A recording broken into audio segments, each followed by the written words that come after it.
এবার ভূমিকম্পে কেঁপে উঠল জাপান। শনিবার সন্ধ্যাবেলায় ভূমিকম্পে কেঁপে ওঠে উত্তর জাপানের হোকাইডো।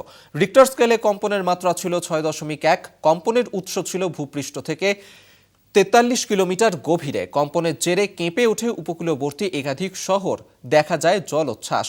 তবে সুনামির সতর্কতা জারি করা হয়নি। ভূমিকম্পের ফলে এখনো পর্যন্ত হতাহত বা ক্ষয়ক্ষতির খবর মেলেনি, কিন্তু মৃত্যু হয়ে থাকতে পারে বলেই আশঙ্কা করা হচ্ছে।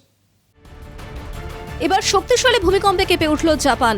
শনিবার সন্ধ্যায় উত্তর জাপানের হোক্কাইডোতে ভূমিকম্প অনুভূত হয় বলে জাপানের আবহাওয়া সংস্থার তরফে জানা গিয়েছে। রিক্টার স্কেলে এই ভূমিকম্পের মাত্রা ছিল 6.1। ভূমিকম্পের ফলে কুশিরো এবং নেমুরোর উপকূলবর্তী শহরগুলি কেঁপে ওঠে, জলোচ্ছ্বাসও দেখা যায়। তবে সুনামির কোনো সতর্কতা জারি করা হয়নি। এই ভূমিকম্পের ফলে এখনো পর্যন্ত হতাহতের কোনো খবর মেলেনি। কোনো ক্ষয়ক্ষতির কথাও জানায়নি সেদেশের সংবাদ সংস্থা।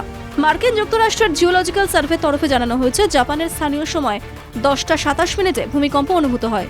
43 কিলোমিটার গভীরে ছিল এর উৎস।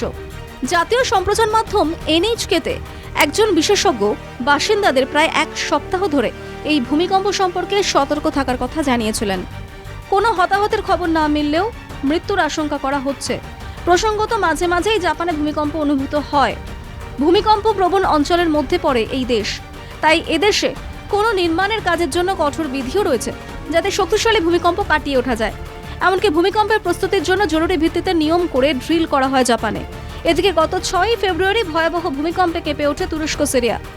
সেই ভূমিকম্পের মাত্রা ছিল 7.8।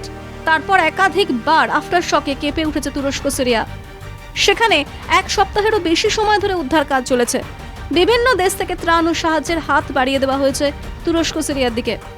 ভারত থেকেও NDRF-এর টিম পাঠানো হয়েছিল। সেই ভূমিকম্পে মৃতের সংখ্যা দাঁড়িয়েছিল 50,000-এর কাছাকাছি। আর এবার ভূমিকম্প অনুভূত হলো জাপানে। কলকাতা টিভি।